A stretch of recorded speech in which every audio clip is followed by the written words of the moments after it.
माता, मेरे लिए उठने का कष्ट न कीजिए माता। मैं तुम्हारे लिए नहीं उठी पुत्र, मैं तो महर्षि व्यास के लिए उठी हूँ। माँ के सामने तो कभी कभी स्वयं भगवान भी छोटे पड़ जाते हैं माता। माँ की तपस्या से बड़ी कोई तपस्या नहीं। आज माँ कैसी याद आ गई?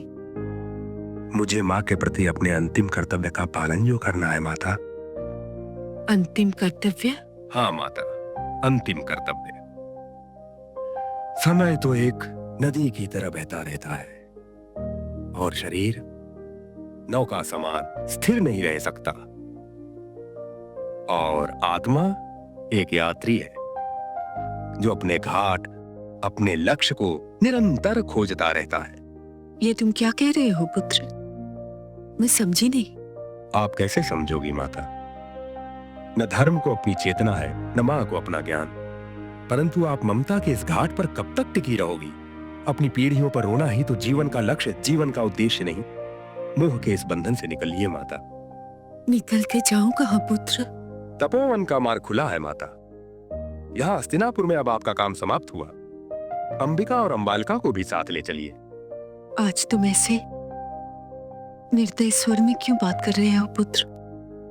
धृतराष्ट्र तो नेत्रहीन है माता, वो तो देख ही नहीं सकेगा और आपसे देखा न जाएगा। ये बहुत अच्छा है मां कि गृहस्थ जीवन भोगने वाले भाग्य लिपि पढ़ना नहीं जानते। और यह भी लिखा है कि जो होना है वही होगा, और यह भी लिखा है कि आप जाएंगी। और यह ठीक भी है आपके लिए माता, क्योंकि यहां जो होने वाला है वो आपसे देखा नहीं जाएगा। क्या होने वाला है पुत्र? जो कल होने वाला है उसे आज क्यों जानना चाहती हो माता? कभी कभी अज्ञान ढाल बन जाता है और ज्ञान दुख का कारण। मैं तो इतना ही कहूंगा कि जो भविष्य मैं देख रहा हूं वो आपसे देखा नहीं जाएगा।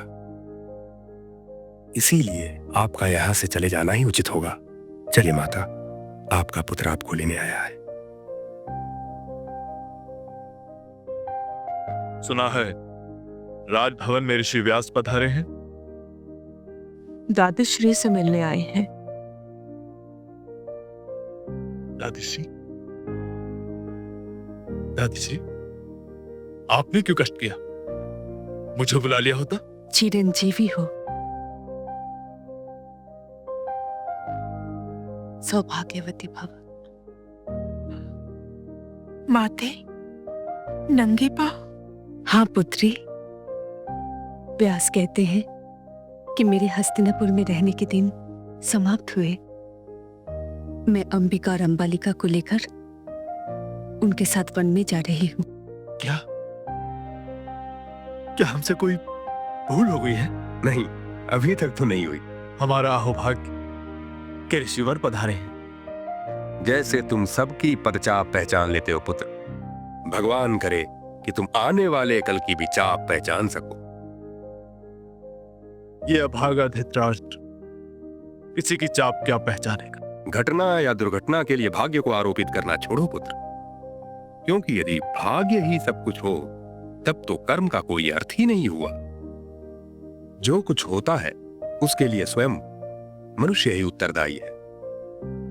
भाग्य का अर्थ है कि केवल भगवान जानता है कि कोई व्यक्ति आगे क्या करने वाला है, परंतु उसके कर्मों में कभी हस्तक्षेप नहीं करता। इसलिए जैसे गांधारी ने अपनी आंखों पर पट्टी बांध ली है, तुम अपनी आत्मा की आंखों पर पट्टी मत बांधो।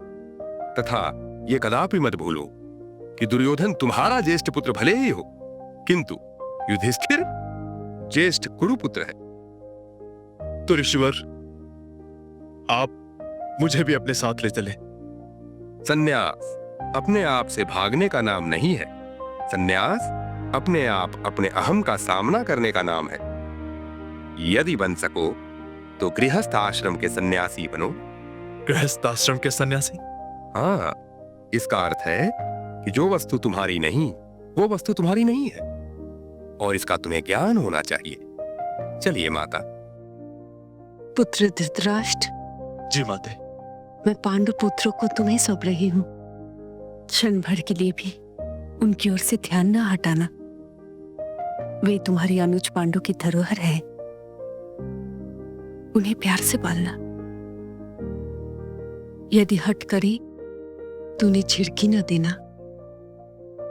उन्हें स्नेह से समझा देना और वो बड़े हो जाएं तो उन्हें उनका अधिकार दे देना। और इसका ध्यान रहे कि उन्हें अपना उत्तराधिकार मांगना न पड़े, क्योंकि उत्तराधिकार मांगने से मनों में दरार पड़ जाती है।